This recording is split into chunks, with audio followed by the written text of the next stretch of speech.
mais uma vez, comigo em estúdio e literalmente frente a frente estão Ana Gomes, 66 anos, jurista e diplomata, e Vitorino Silva, 49 anos, calceteiro e também líder de um partido, Reagir, Incluir e Reciclar. Curiosamente já militaram no mesmo partido, no Partido Socialista, onde Ana Gomes é tida como da esquerda do PS, enquanto Vitorino Silva diz agora que é uma esquerda às direitas. Ana Gomes, dito o sorteio, comece por si. Boa noite aos dois e bem-vindos. Boa noite, Ana. Boa noite.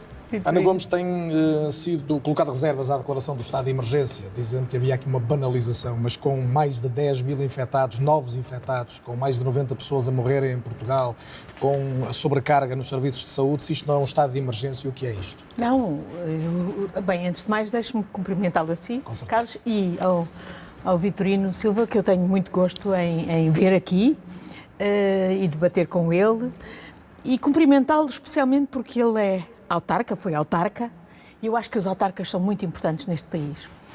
E até neste contexto da pandemia, ainda mais importantes são, porque o Poder Central nada faria sem a contribuição dos autarcas, do poder autárquico, das IPSS ao nível local, para de facto fazer chegar a ajuda, os apoios a quem mais precisa. Para ir à sua questão, eu não tenho nada contra as medidas, pelo contrário, eu apoio as medidas e respeito-as e apelo a que as pessoas cumpram as medidas que são determinadas pelo Governo no quadro do estado de emergência. Eu tenho criticado o estado de emergência porque não considero que se possa banalizar a cobertura legal, o arco, digamos, legal, para essas mesmas medidas. Já houve mais que tempo para ser feita uma lei de emergência sanitária. Aliás, ainda há pouco ouvi o Presidente Marcelo Rebelo de Sousa dizer que está em preparação por parte da provedora e que não se devia fazer a quente, mas já lá vão 8 meses desde o primeiro... essencialmente semântica e política. Não é. É que o estado de emergência é um estado excepcional. E não estamos nesse momento? Estamos em matéria sanitária, mas nunca não estamos, e toda a gente penso que concorda, que não estamos a suspender a democracia, não estamos a suspender o Estado de Direito. Portanto, é bom que não haja confusões. E é por isso que eu digo, já houve mais que tempo para o Parlamento passar uma lei de emergência sanitária que comatasse as insuficiências, quer da Lei de Bases da Saúde, quer da Lei de Proteção Civil conjugadas, para dar a cobertura legal para as medidas que, entretanto, são necessárias por razões sanitárias, não são as medidas em si que estão em causa. Queria ouvi-la também sobre as medidas, antes de passar ao Vitorino Silva, porque podemos estar aí com um confinamento geral à vista, ou recusa completamente essa ideia. É possível recusar isso nesta altura? Não, com certeza que não recuso isso. Como digo, quanto às medidas em si, eu como não quero... Mas durante muito tempo foi dito, e como sabe, quer o Primeiro-Ministro, foi muito enfático a dizer não vai haver novo confinamento, disse isto no fim da primeira vaga, quer o Presidente da República dizendo só no limite. O que eu gostava de perceber era do seu ponto de vista se é possível hoje recusar, não estou a dizer que a Ana Gomes recusa. Eu não tenho informação suficiente para as decisões. Quem tem essa informação e não gabo a responsabilidade, quer do Primeiro-Ministro, quer do Presidente da República, de tomarem as decisões que se impõem e, naturalmente, eles têm que as fazer baseadas na informação dada pelos especialistas, epidemiologistas, médicos e cientistas. Mas Ana Gomes sabe que a dicotomia tem sido colocada muitas vezes entre se a economia, se o país aguenta um confinamento geral. É evidente que eles estão sempre a pesar esse outro aspecto, sem dúvida, isso tem que ser supesado e nós não podemos morrer da pandemia nem da cura. Nem da doença.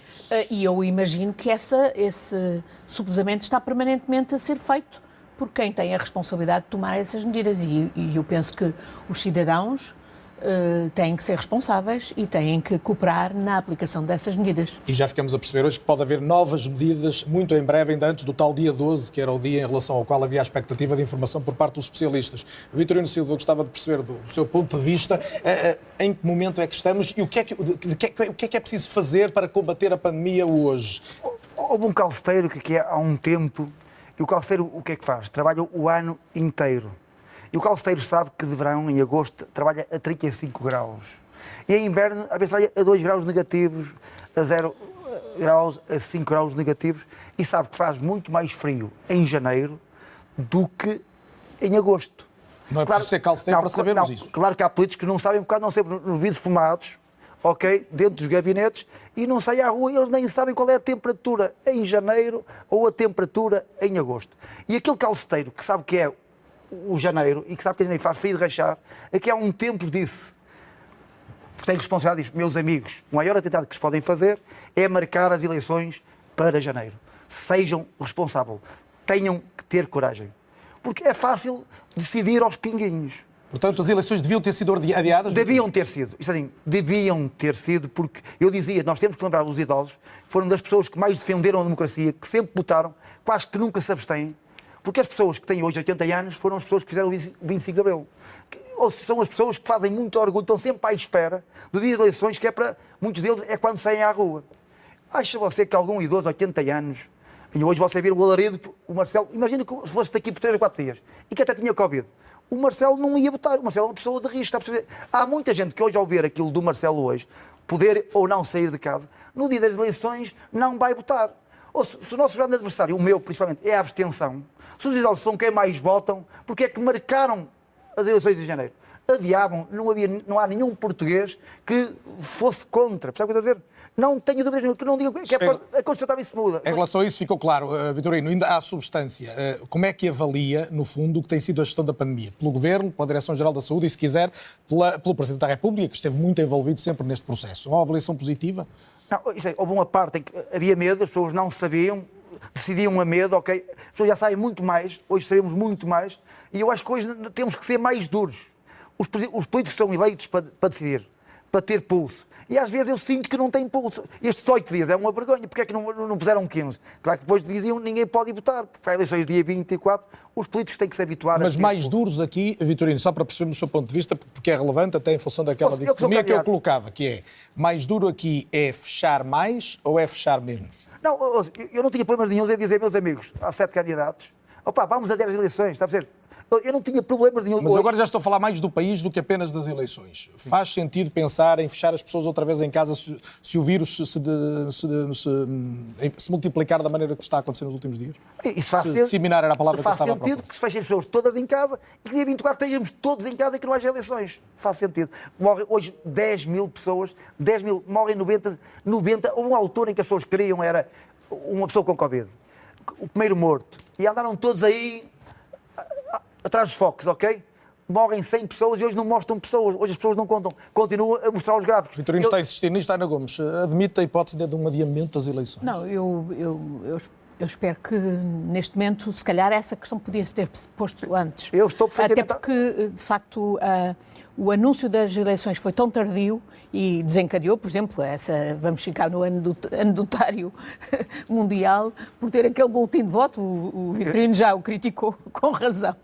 Mas em relação é evidente que isto é muito difícil e é muito difícil a tomar decisão por parte das autoridades. Há coisas que se podem melhorar, que a própria prática determina que se melhore. De facto, não faz muito sentido acumular as pessoas todas nas manhãs nos supermercados, se o objetivo é, de facto, não proporcionar ocasiões para a contaminação. Mas em relação às eleições, nesta altura, não... E há outros aspectos que ainda há bocadinho ouvia o Dr. Sakelari dizer que, por exemplo, em relação à vacinação, um critério importante também seria o de vacinar as pessoas para além de... perguntar isso. Ana Gomes foi ao encontro daquela que era a minha próxima pergunta. As pessoas mais velhas, independentemente só das questões dos lares e das doenças. Independentemente de estarem em casa e não terem comorbilidades. Como lhe disse, vai de encontro à minha pergunta, que era precisamente sobre isso. Como é que olha para este plano de vacinação que cria entre os mais velhos, e o Vitorino falou deles, precisamente uma divisão, ou seja, a pessoa com mais de 80 anos que está em casa, e é difícil imaginar que uma pessoa com muito mais de 80 anos não tem algumas doenças, algumas comorbilidades, não é vacinada, nem os que cuidam dessas pessoas, que também é relevante, gente que cuida de idosos em casa, e aqueles que cuidam nos lares, e os que estão nos lares. Como lhe digo, um especialista que eu muito aprecio, o Dr. Sakelarides, dizia que esse devia ser também um critério a considerar. E, portanto, eu espero que as autoridades vão ajustando à medida que se vai vendo que há coisas que precisam de ser ajustadas. Mas... mais do que nunca precisamos de bom senso. E no que toca agora às eleições, eu teria gostado que houvesse outras medidas mais de fundo que tivessem sido adotadas há mais tempo também pela Assembleia da República, que é quem tem que tomar as medidas legislativas, para, por exemplo, facilitar o voto por correspondência, por exemplo, aos nossos imigrantes, que muitos deles estão em diferentes países também impossibilitados de exercer o seu Inglaterra, voto. não podem sair. Exatamente. Os ingleses querem votar. os imigrantes, 95% não votaram há 5 anos. Agora, 97%, parece que os portugueses não querem o voto dos imigrantes. Os imigrantes são mais portugueses que nós. Porque eu, quando vou às comunidades, quando vou à América, em New York, no Luxemburgo, na Suíça, em França, e falo com os imigrantes, eles arrepiam-se muito mais que nós. E às vezes os políticos parecem que os querem afastados. E eu acho que o que os une mais a Portugal é no dia serem chamados para poder votar. Claro que há uns que não querem votar, que não vão votar, mas aqueles que querem votar, Claro. pá, que lhe deem as oportunidades e que lhe deem condições. Vitorino, em relação a... Só falar agora sobre a Covid. Mas era sobre isso, mas sim. Eu quando estava a entrar ali, claro que nós temos que medir a temperatura, e eu puseram-me aqui a pistola aqui na cabeça. A pistola, e 32,7. Eu, fogo, sangue frio. Eu disse, eu estou mesmo preparado para estes debates, para esta caminhada. Está a dizer, não me importa de ser o último português, porque há uma coisa que eu nunca vou fazer, nem pôr em bicos pés para ir para a fila para tomar a vacina. A última vacina... Mas não tem medo, não? Era uma das perguntas que eu ia fazer. Não tenho medo, acredito, mas não tenho medo. Por acreditar no que dizem os cientistas e as autoridades de saúde. Claro, uma pessoa tem que acreditar na ciência. Se eu quero ser Presidente da República, se eu não acreditar na ciência... Aliás, eu tenho que acreditar na ciência. Porque a ciência está à frente dos políticos. Porque há muitos políticos que pensam que sabem muito mais que os cientistas. E o cientista, para mim... O Vitorino gosta muito de falar, de trazer para o debate situações do seu dia-a-dia. Ainda agora falou da medição da temperatura à entrada da RTP. O que é que mudou na sua... O que é que a pandemia, o aparecimento do novo coronavírus mudou na sua vida? Olha, aprendeu, isto é assim, como disse, aqui neste processo, a principal razão de eu ter sido candidato foi porque, em tempo de pandemia, eu às tantas, se não tivesse pandemia, eu não conseguia 7.500 assinaturas. Facilitava. E eu podia dizer como outros, eu não vou ser candidato, porque é muito difícil misturar-me com o povo, e eu, para não apanhar Covid, não vou ter assinaturas. E tinha razão, sim senhor, eu queria ser, mas não fui por Covid. Eu nunca me ia perdoar que daqui por uns anos, eu dizer aos meus netos, olha, o vosso avô, em 2021, queria ser candidato, e houve uma doença, às vezes fala-se na doença pneumónica, há 100 anos atrás, quando morreram os pastorinhos e não sei o que mais, eu não ia deixar que isso acontecesse. Está a ver? Não ia deixar que isso acontecesse. O que é que mudou? Eu, há 5 anos, eu andava a arranjar assinaturas. E chegava à beira das pessoas e pedia a assinatura e as pessoas faziam assim, olha, Ana, assim. E chegava outra pessoa, pedia a assinatura, em 10 assinavam 2 e era quase, por favor. E eu não tinha máscara, era o tino. Agora, eu com máscara, chegava à beira das pessoas e as pessoas não me conheciam com a máscara, mas eu deixava as pessoas irem em frente e falava. As pessoas ouviam a minha voz e vinham para trás e assinavam. E agora não era em 10-2. Não era em 10-9, era em 20-19. As minhas assinaturas foram todas conseguidas por causa da força da minha voz. E eu, para ter voz, é sinal que fui ouvido nestes últimos tempos. Tive sorte em as pessoas me conheceram pela voz, porque eu, mascarado, ninguém me conhecia. Era no tempo em que o Vitorino era do meu partido, do PS. Não. E eu tenho pena. Já vamos a essa questão. Que o Vitorino tenha saído do PS, porque o Vitorino é um lutador pela democracia. E eu penso que estas lutas pela democracia têm que se fazer nos partidos. E o PS é indiscutivelmente um grande partido sabe que eu sou do PS, da liberdade. Do Guterres. O Guterres não sei se pode votar cá ou se vota no estrangeiro. Não sei se pode estar confinado no país onde estiver. Eu vou lutar pelo voto do Guterres. Eu tenho muito orgulho, mas mesmo Ana, tenho muito orgulho, mas sabe que há uma coisa que eu gosto muito. Gosto muito da minha liberdade e às vezes nos partidos as pessoas estão lá para se encostarem. E há uma coisa que eu gosto é desencostarem. Vamos tentar aqui alguma coisa em que não estejam de acordo. A Ana Gomes gostou do projeto Geringonça, gostou de ver um país governado à esquerda. O Vitorino mostrou-se várias vezes contra isso. Eu já sei que vem a metáfora de um carro com muitas rodas ou de algo assim, mas na substância, porquê é que não gostava do governo que permitiu ao PS, com o apoio do Bloco e do PC designadamente, estar à frente do país 4 anos e já mais embora agora de outra forma? Eu consigo prever o futuro. E na altura, aquilo que o Costa fez foi, no fundo, o passo que ele teve mais votos. E eu pensei assim, daqui por uns tempos vai acontecer o contrário. E as pessoas vão começar a dizer que é tudo farelo do mesmo saco. Percebes? Aquela gente que defendeu a Geringonça, e sim senhor, depois nos Açores, e ele tinha razão. Eu previ o futuro que isso podia acontecer e ficaram os dois mal na fotografia. Tanto o PS como o PST. O PST por ter criticado o Costa por... Mas a política não é apenas esse jogo eleitoral e aritmético. Também é a substância das políticas, o que se acredita que é melhor para o país, ou não? Há muitos políticos que fazem política ao sabor das marés. É uma coisa que eu respeito todas as marés. Respeito todas as marés. Mas eu pessoalmente não concordei nem com um, nem com outro. Ana Gomes, aqui chegados, como é que justifica a opção de António Costa e o seu entusiasmo, apesar de tudo, com Antes de mais, com essa sobre a forma de geringonça. Eu apoiei a geringonça desde o primeiro momento que ela... e acho que ela fez bem ao país. Porque nós estávamos naquela... Poder, é? E nós estávamos naquela era... O PS já tinha saudades de poder, não é? Não, nós estávamos no tempo da ditadura da Tina. E eu prefiro... É o eu 10 no acredito mais no alternativo. Tino. Agora a Eu não acredito. Eu na Tina não acredito. A Tina era aquela... O 10 no alternativo. There is no alternative. Não havia alternativa. Eu quero o voto de todas as Tinas. Era o que nos diziam, não era? Eu não quero só o voto Era o que nos dizia o governo de Passos Coelho, era que não havia alternativa. Eram aquelas medidas horríveis, cortavam os salários, cortavam as pensões, aumentavam os impostos e não havia alternativa. E é evidente que há sempre alternativa. E a geringonça demonstrou que havia alternativa. E hoje sabemos que há alternativa. Hoje sabemos que, por exemplo, com os fundos europeus que vêm aí, a tal bazuca, eu já sei que o Vitorino não acredita muito, mas é uma oportunidade extraordinária. Vai depender de nós se aplicamos bem os fundos, se temos controle democrático dos fundos.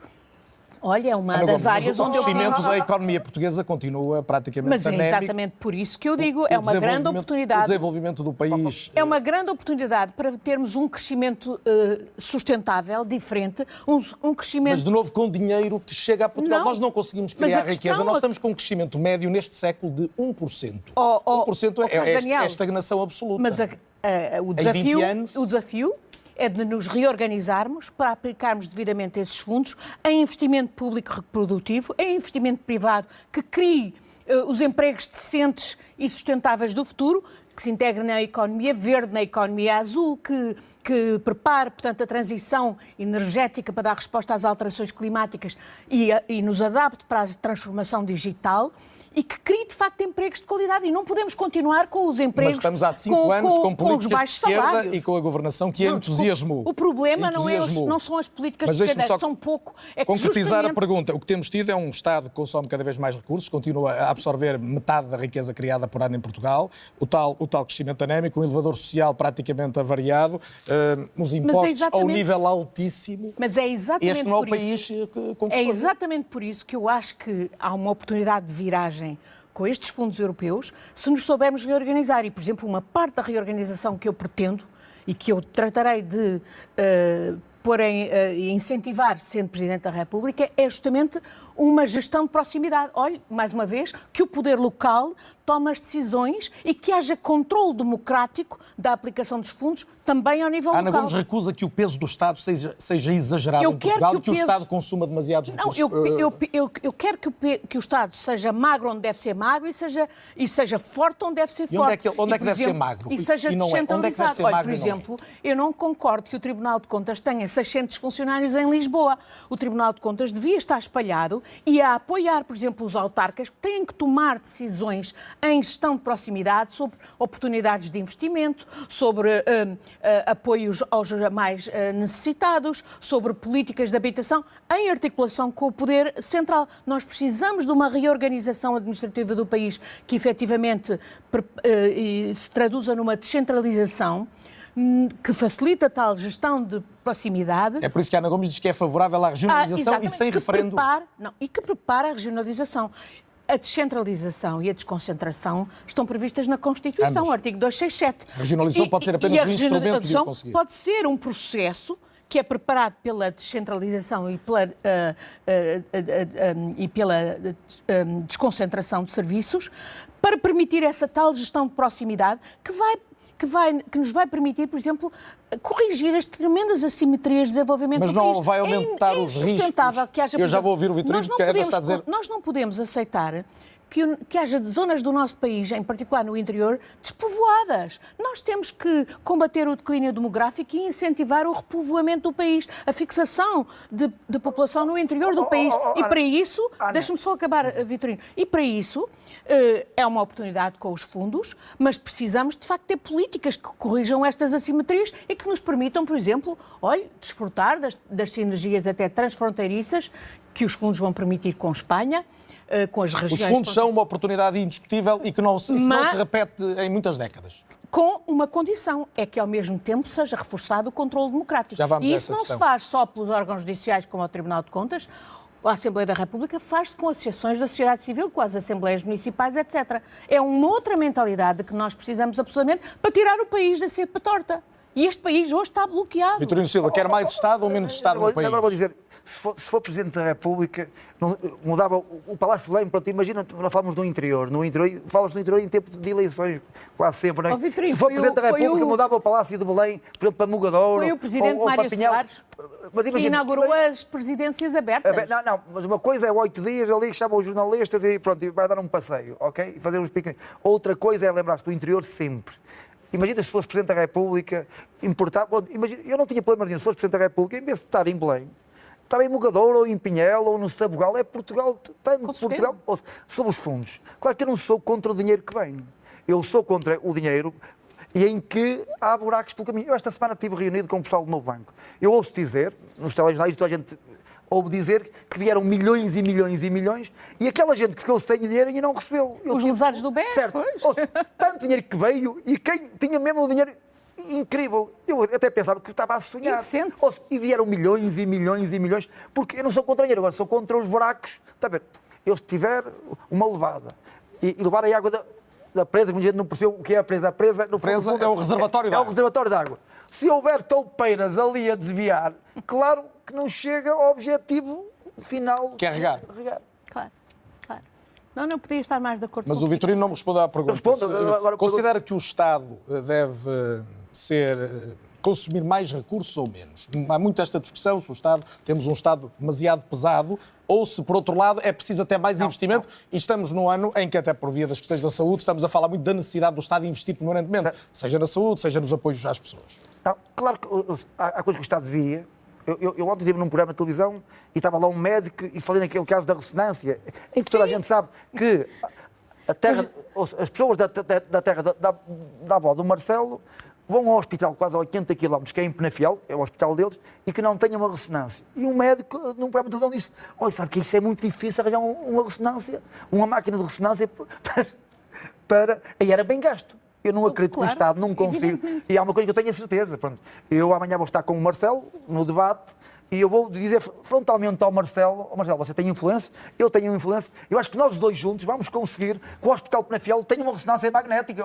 Porque eu não acredito. E aí era bem gasto. Aliás, agora, também sabemos que se gasta muito mal gasto. Claro. Toda a gente sabe o que é bem gasto e o que é mal gasto. Toda a gente sabe. Aliás, há 41% do orçamento público para a saúde que é desviado para os privados. Isto não pode ser. O Vitorino já teria a ressonância magnética há muito tempo no Hospital Penafiel. Não tenho dúvida. Se este dinheiro não estivesse a ser desviado para os privados, e eu não tenho nada contra os privados, que têm muito campo para fazer negócio. O dinheiro anda à deriva. O problema é que o dinheiro anda à deriva. Ninguém sabe onde é que ele anda. Mesmo o próprio dinheiro, às vezes não é só tudo que anda à deriva. E se não nos viessem com o habitual de que não há dinheiro? Não, há imenso dinheiro. É preciso ir buscá-lo onde ele está. Olha, nos offshores, o Estado podia organizar-se para ir buscar o dinheiro. A Comissão Europeia, neste momento, está a dizer ao Estado português que vai buscar o dinheiro que poupou em benefícios fiscais na Zona Franca da Madeira às grandes multinacionais. Há muitas zonas do Estado, e eu sou funcionária pública, fui funcionária pública toda a vida trabalhei para o Estado, e acho que há zonas do Estado que foram desnatadas, enfraquecidas, com prejuízo para todos nós. Por exemplo, olhe, a área das Forças Armadas e das Forças de Segurança é intolerável que eles não estejam bem equipados, não sejam bem treinados, não estejam bem apetrechados para cumprir as missões que... Ana, mas reconhece que com tantas necessidades que há de investimento do Estado, e admitimos todos que há necessidade de investimento na saúde, na educação... Olha, não é preciso 41% do orçamento de saúde e para os privados. E não é preciso que os portugueses paguem menos impostos? Não acha que devia ser um desígnio nacional? Uma dos meus pontos de agenda é justamente uma reforma fiscal. Nós precisamos absolutamente de uma reforma fiscal que Mas aí coloca-se aquela pergunta que fazia. E o dinheiro então vem de onde? Se não vem do bolso dos contribuintes, vem dos offshores, disse há pouco? Desculpa, a questão é distribuir bem aqueles que pagam. Hoje há imensa gente que não paga impostos em Portugal. São os que recorrem aos offshores. Não, muitos também porque ganham pouco dinheiro. Há pouco tempo houve um parecer, um estudo da Tax Justice Network, que aliás validado pela OCDE, que dizia que Portugal perdia qualquer coisa como 1.000 milhões de euros por ano para as offshores, de dólares, desculpe, para as offshores. Isto não pode... Quem é que boa parte é as multinacionais, é as grandes empresas, com todos os subterfúgios, royalties, serviços, etc. E metade são as famílias mais ricas.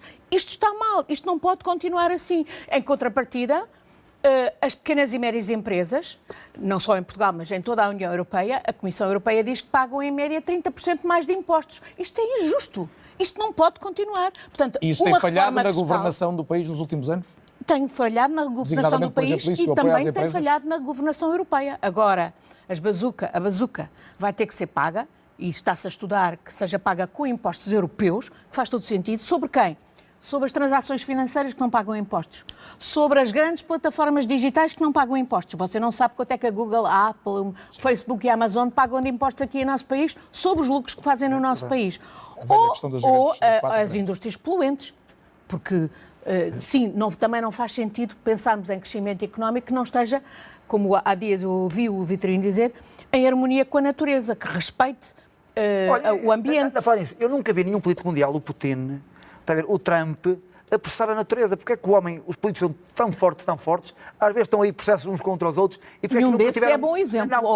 Não, eu estou a dizer nunca vi nenhum político, que são os mais transgridem, nunca vi nenhum político, os políticos são homens, a processar a natureza. Às vezes processam-se as empresas, e porque não processam a natureza? Mas tem visto o António Guterres fazer apelos exatamente à resposta às alterações climáticas? Claro, eu estive naquela exposição, eu estive lá em Nova Iorque, nas Nações Unidas, podia tocar a campainha e subir, não subi, temos andado desencontrados, mas há bocado de falar em faturas. Eu não posso conceber que haja faturas que uma pessoa tem que pagar toda a vida. Nós estamos habituados a pagar. E nós trabalhamos 8 horas, né? Agora, os nossos filhos, os nossos netos vão ter que trabalhar 16 horas para pagar aquilo que nós estamos a deixar para trás.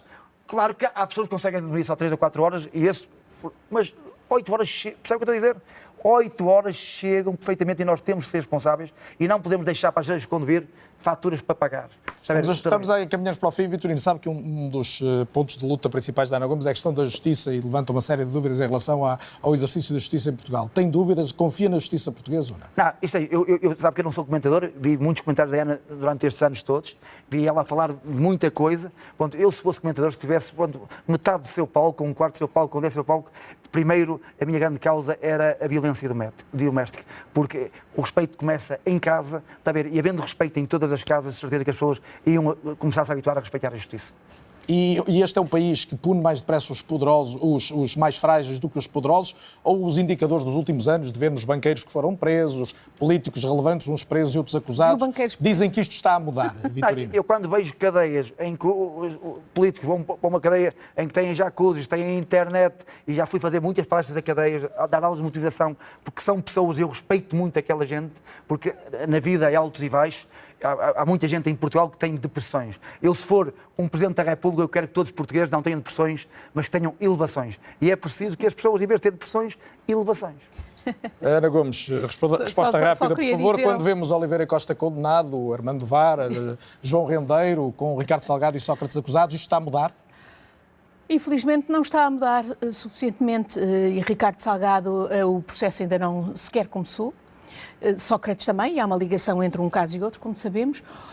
Há uma ligação, por exemplo, com o apagão fiscal, tem tudo a ver com as questões que eu dizia, mas eu gostava de tirar ali uma dica, tem que ser rápida, uma dica do que o Vitorino disse, dizer-lhe que justamente uma das questões em que eu penso que uma mulher na Presidência da República pode fazer uma grande diferença é exatamente nessa questão que ele entende como prioritária, e eu concordo com ele, que é o combate à violência machista, patriarcal e a representação paritária. As mulheres são a maioria dos cidadãos do nosso país. Ana, fiquei tão contente, mas fiquei mesmo contente, aqui há dias num canal, não sei qual foi o canal, em que vi 3 mulheres ali. Uma apresentadora e 2. Mas ficava contente que um dia fosse possível, numa eleição do Presidente da República, já houve eleições em que eram só homens, que fossem só mulheres. E aí tínhamos a certeza que... Infelizmente, na televisão também temos cada vez mais a preocupação de alguma representação paritária nos programas. Só uma pergunta rápida para... não. A representação paritária...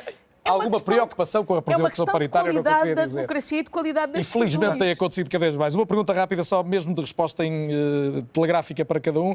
Ana Gomes, se soubesse o que sabe hoje, não teria tomado aquela vacina da gripe? Tinha.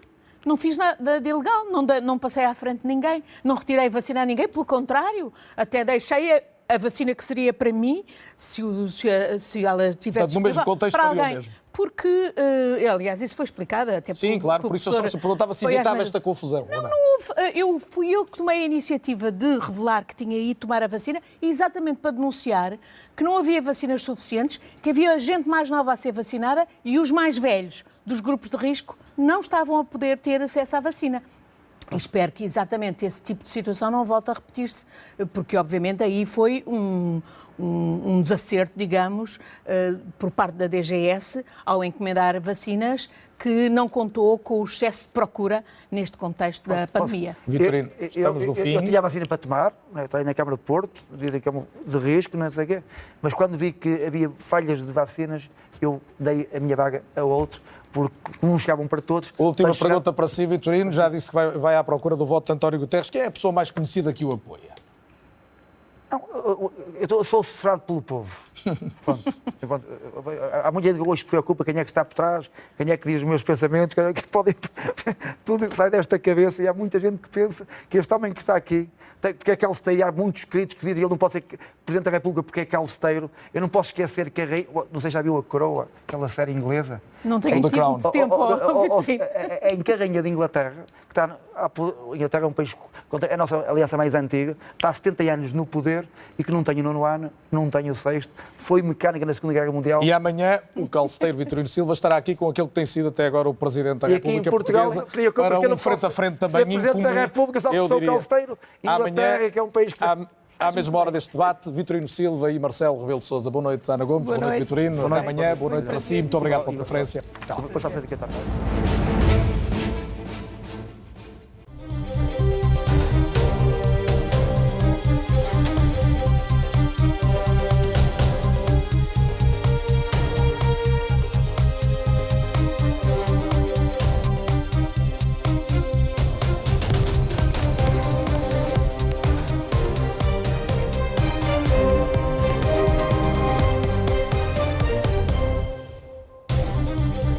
Bem-vindos, vamos à análise deste debate com os